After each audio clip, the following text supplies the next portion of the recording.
Most important moment of my faith would have been my conversion, February 1950. February 7th, 1950. I remember that day. It was an absolutely life-changing experience. There have been some others, but nothing like that. That was a defining, definitive moment.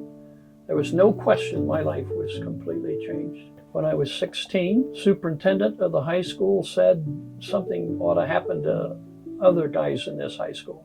They knew when I was converted. There was no question. I had enough detention stacked up for noon practically the rest of the semester. And so I would spend my noon reading the New Testament in detention. Never attended church until, well, I went to Sunday school once in a while with neighbors here and there. I started going to church probably junior high. My dad would drop me off. I told him I was going to go to church, and so he knew a church in the neighborhood and said he'd like to see me go there if I was going. Paul in Romans talks about being a debtor.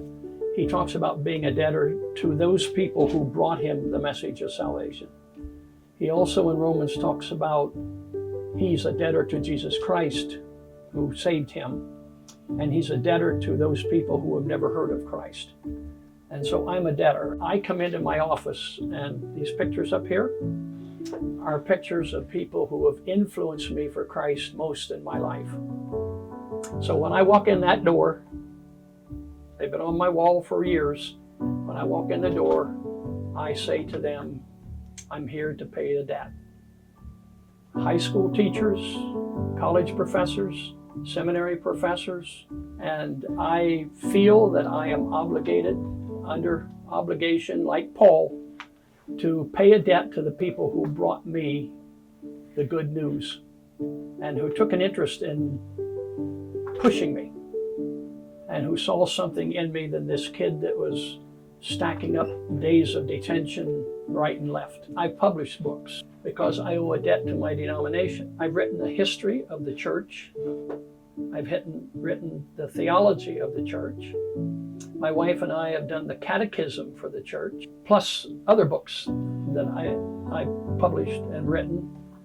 And I try to use other people helping me when I edit the books to have them write chapters in the book. And I think I've helped about 70 young people get published through my books, and that's been a goal of mine. My first book I published was a sort of a self thing.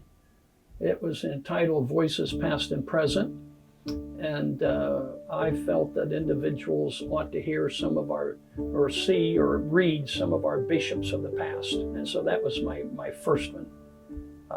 The catechism, I think my wife and I did. She did most of that. We did that together, and it's for students in 6th, 7th, 8th grade. A lot of times people don't know what they believe. They believe, but they don't know. I felt the catechism that our young people ought to know their song. They ought to be able to sing it.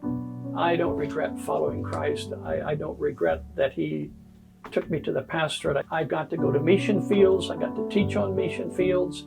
I have a son that's a missionary, spends a lot of time in China every year. I can't think of anything that's going on that I would, and my kids have come along well, and I think it's because of my devotion. I have no regrets. That's what I think is great, when you can come down facing the sunset and you can look back over horizon but look ahead and say, I don't have any regrets.